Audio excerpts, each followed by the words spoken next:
We're down here at New Jersey Motorsports Park, and I'm about to interview James Shepard. James, how are you? I'm good. How about yourself? I'm great. James, how long have you been racing CCS for?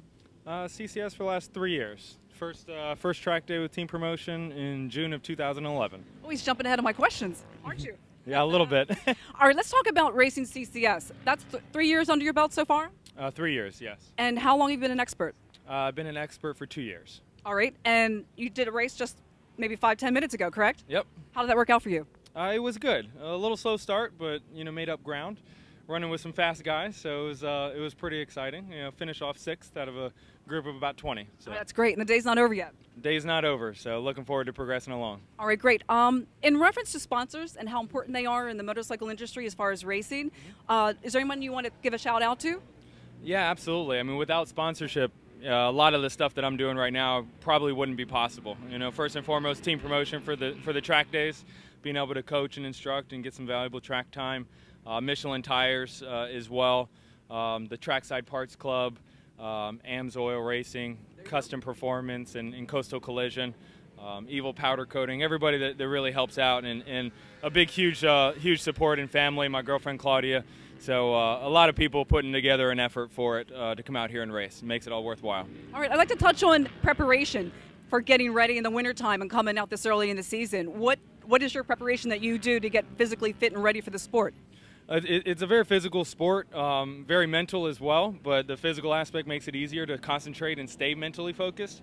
I do a lot of mountain biking, which is a little tough in the wintertime, so a lot of spin biking and things like that. Unfortunately, I had a broken wrist for a lot of the winter, so I'm just kind of getting back into form.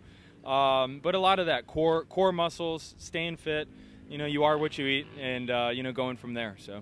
You also talked about the mental part of it, which is huge. A lot of people say that 90% of this is in your head. Is that correct? Absolutely, absolutely. Whenever you're thinking the right way, you're calm. You're taking in things that are coming to you really fast, but you're ingesting that information slowly.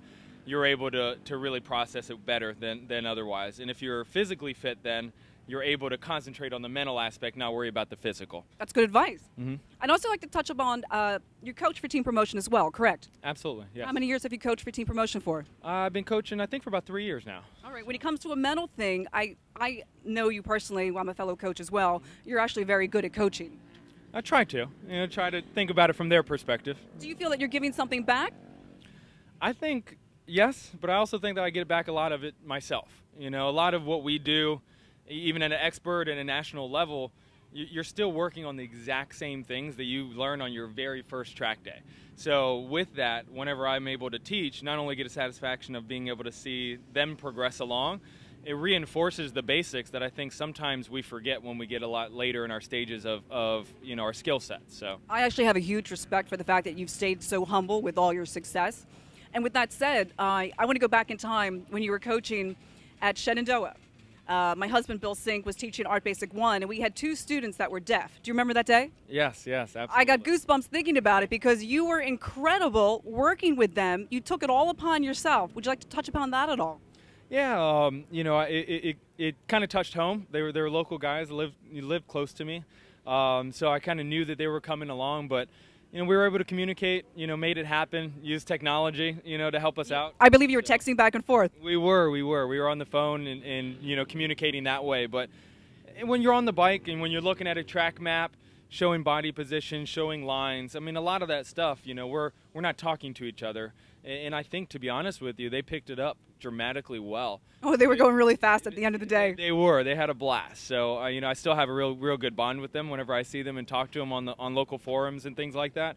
So it was a really, really great experience. I'm going to put you in the spot. I know on a personal level with me, when I'm able to help people, it's incredible. And when I'm able to do incredible in a race, that's incredible. Is there one that's higher on your ladder to you? Does one give more back to you, or are they both kind of equal as far as coaching and racing?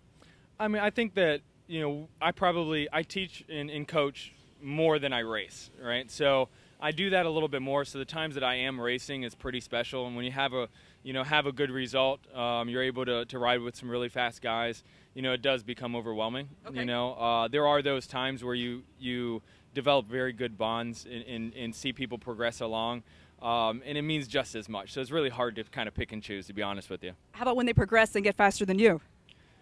I don't know. You always got to hold something back, right? If it gets too close. But. Don't make it easy.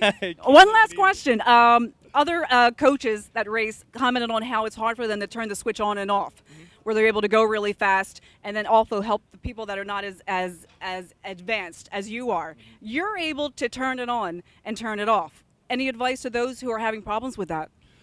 I think that, first and foremost, like we touched on before, it's a mindset, right? So it's all mental. But I think a lot of what we do, it's repetition, it's hitting your marks, it's doing the same thing every single lap. So whenever you go from teaching, you're kind of going off that beaten path a little bit from what you're doing at a higher pace. But once you make that switch, you know your markers, you know where you're supposed to be, so it's going back to your mathematical formula you've already predestined, right? So that's kind of how I mentally picture it.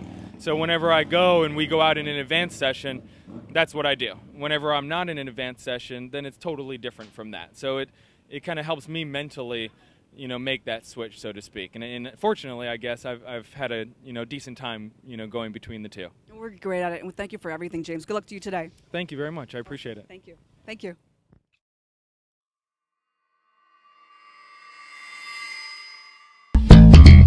Mm-hmm.